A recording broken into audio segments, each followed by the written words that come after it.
Welcome back, everybody, to another episode of Man Bites Film. This week, obviously, we got a new setup going. We actually have a co-host that will be joining us in the next few episodes. So I wanted to do a setup accordingly. That way, we could set it up for a co-host type of setting. So this week, like always, we're going to be reviewing two great films that are on Netflix, Amazon, Hulu, or Shudder. So obviously, with everything going on now, the biggest movie of the month is It. So I was like, alright, I gotta do a Stephen King themed episode. So this episode is all Stephen King films. The first one that I want to go straight into is Dreamcatcher. This is an awesome film that I had seen way back when, and I guess I didn't remember it, and I revisited it this weekend and saw it on Netflix.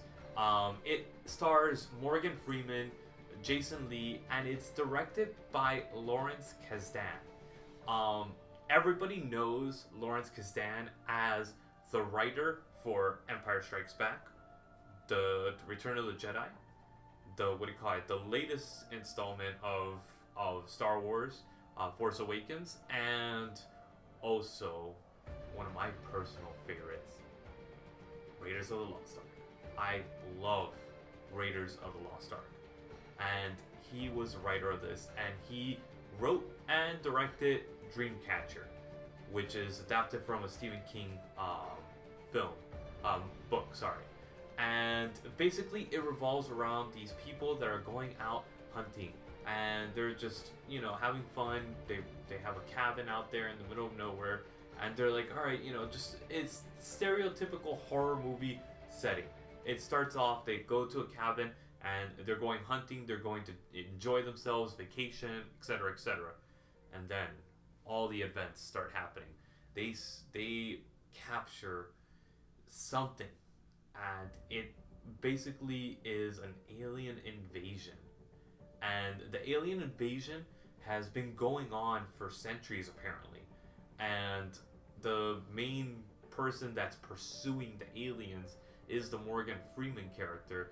And Dreamcatcher, like all the Stephen King novels, they kind of intertwine together with all the other stories. And the reason I chose this one specifically was because all the main characters originate from Derry. Derry, if you don't know, is the story where it revolves around completely. The whole story revolves around that one city, town, whatever you want to call it. So all these characters are from that town.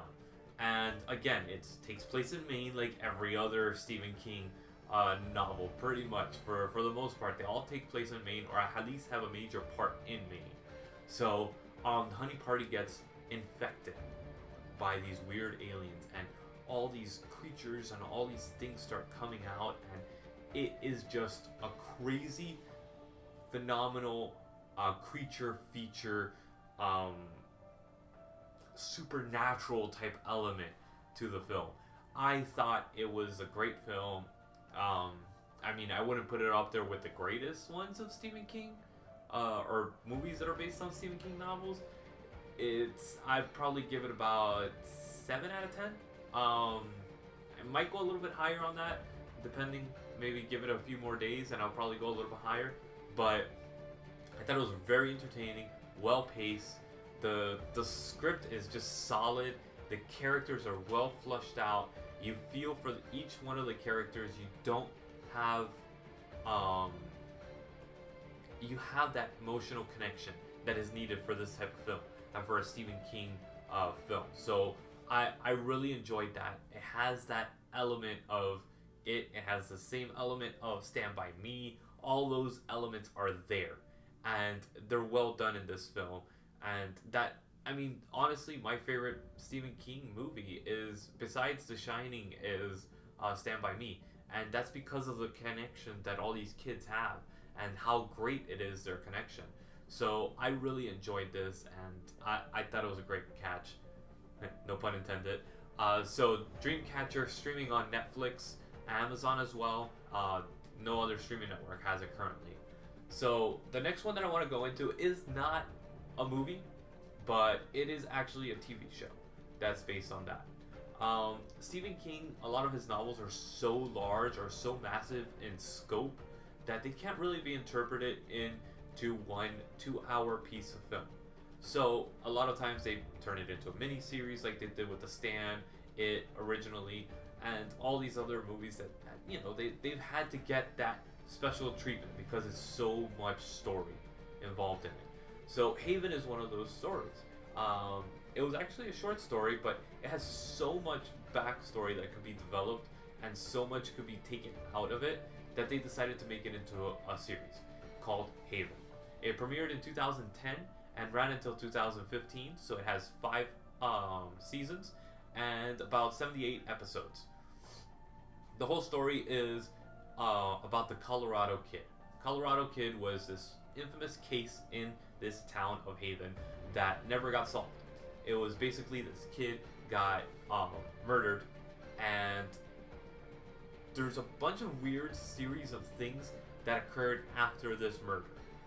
What is known in the town as the Troubles starts happening after this incident, and all these things start coming out. And what we find out is that the main character that ends up in this town, not by coincidence, but moved and put there on purpose. And it's very interesting the way that the characters develop, because the main character, she's trying to find out what's going on with the Colorado Kid. Not because she's interested in the case, but because her mother is in the photo of the Colorado Kid case. So she's trying to piece together her life, and she's never known anybody in her family because she was just an orphan that was thrown in there and nobody came back for her. So I've only seen the first season, and the first season so far has been great. It's if you like movies, shows like Once Upon a Time, it's very much like that. It has that same elements to it, that same supernatural element, that same story, small town. Everybody has something that's going on, type of thing. It's very well done. It's a lot better done than Once Upon a Time, so it's more enjoyable to me. But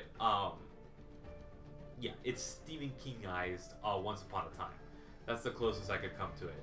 Dreamcatcher, the closest I could think of to that is probably Stand By Me. Actually, The Thing. That's what I was thinking of. Dreamcatcher is very much like The Thing. Just obviously a lot less gory and more supernatural involved in it. So I really enjoyed both of these movies and shows. And again, they're both Stephen King-ized movies, shows. So I hope you guys check them out. They're both streaming on Netflix, so it's easy access for everybody. Dreamcatcher, I give a 7 out of 10. Haven, I give, as of right now, the season 1, I gave an 8 out of 10. I really enjoyed it, so I hope you guys check these 2 things out.